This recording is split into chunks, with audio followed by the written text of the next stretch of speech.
Right. Are we going? Yep, MOT day, hopefully. Let's get to the start first. Hey! Success first. Yeah, not quite on the key. Sounds a bit strange. So I think one of the hydraulic tappets needs fixing. It sounds very knocky, doesn't it? Oh well, let's see.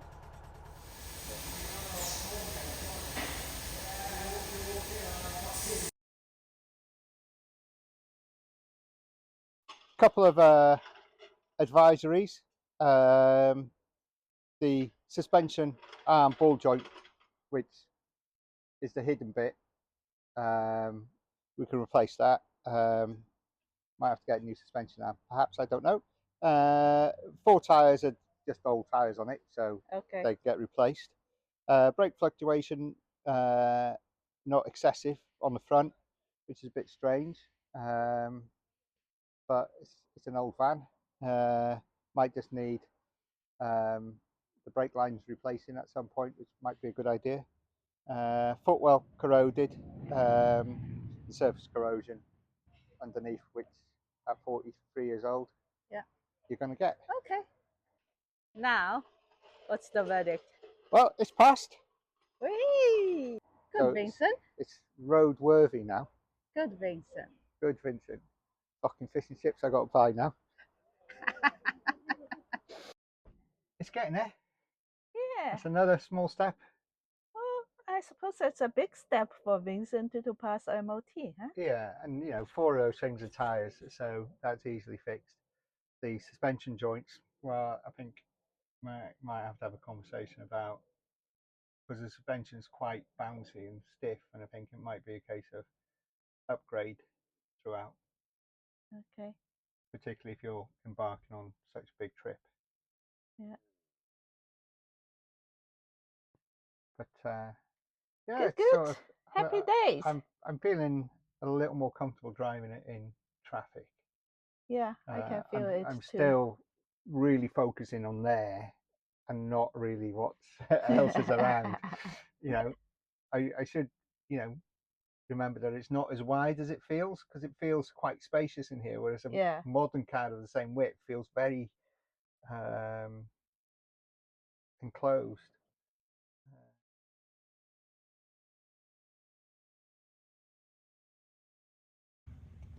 Changing the oil? Okay, Charlene changing an oil filter on the van. Okay. This is why Steven Spielberg gets paid so much more money than me. Screw it in. You screwed it in tight? Yeah. And now using that spanner. You don't have to. Is it? So you put 2 in. Houston, we have a problem.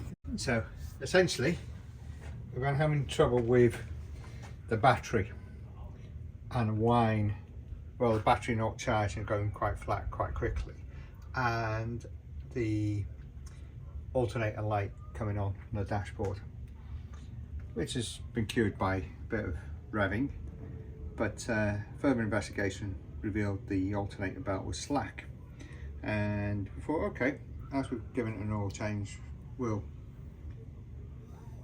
change the alternator belt. Some f***ing prick had put a spring in the engine casing to hold the alternator adjuster in place. So then you have to tap and die that out, and to get to it you have to take everything off, and that stupid design blower on the end of the alternator, it's like, why?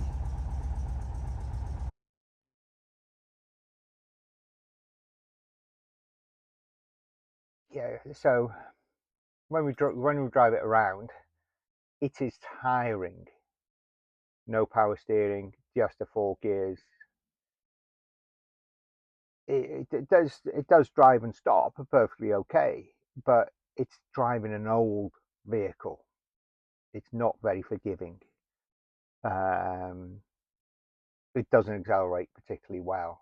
So if you lose your momentum, particularly up a hill, then you do struggle. So imagine it's fully laden with our stuff, it's going to crawl, particularly up big long climbs in Canada or the US. So I think, you know, a diesel engine vehicle is a bit better. And then no power steering, which is great when you're driving along and you're moving, but you're trying to park into a parking space that's tight. It's really hard going. Um, you know, if we had the time and, you know, wanted to do a good restoration on it, it's a very good base vehicle for that.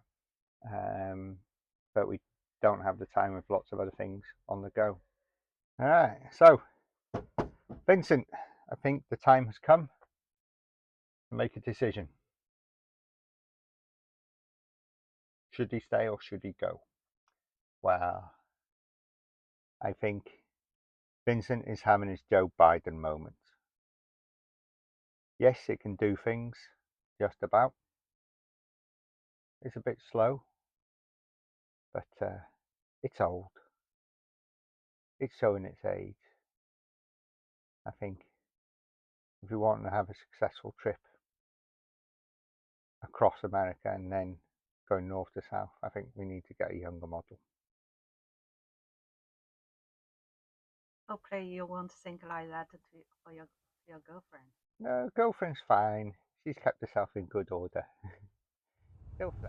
If we want trading Vincent for a new model, what should we get? Well, the big choice is Volkswagen or Ford, and then you have to bear in mind right-hand drive or left-hand drive. Yeah, that's the thing, right? Because it's easy for us in UK to get the right-hand drive vehicles. It's much more difficult to find some left-hand. But if we go outside the UK, so most of it is left-hand drive, and even some country won't allow you in when you have a right-hand drive vehicles. Yeah, I mean, Chile, you know, reading online, Chile seems to be problematic, Costa Rica seems to be problematic, and having been to Chile as a country, you really don't want to miss out. Yeah, but again, if you have a brand new vehicles, you kind of attract kind of unwanted attention. If they are old vehicles, probably it's less of those. Yeah, and that was the point of getting Vincent in the first place, Mm-hmm. is that if you go on a roll on, roll off style ferry, or not ferry, but ship, the vehicle is essentially open to, and people Break in. break in, and you know, you look online, you do research, you know, some shipping routes, it's a 1 in 3 chance of your vehicle getting broken into. Whereas you stick it in a shipping container, it's a lot more secure. But the shipping container comes with a height restriction, which then pushes you back down into the camper van route of vehicle. So a couple of things we have to consider. One is availability, Mm-hmm. and one is accessibility to certain countries, and reliability of the vehicle, and what else? And the availability of service parts, because if you're, you know, we talked that the journey is 21,000, but we're going to be moving to see other bits. Yeah. Going, you know, we're not going to just dash across the continent for the sake of ticking it off. We want to go and have a look around. So probably looking, you know, could be as many as 30,000 miles. So you're going to need service parts.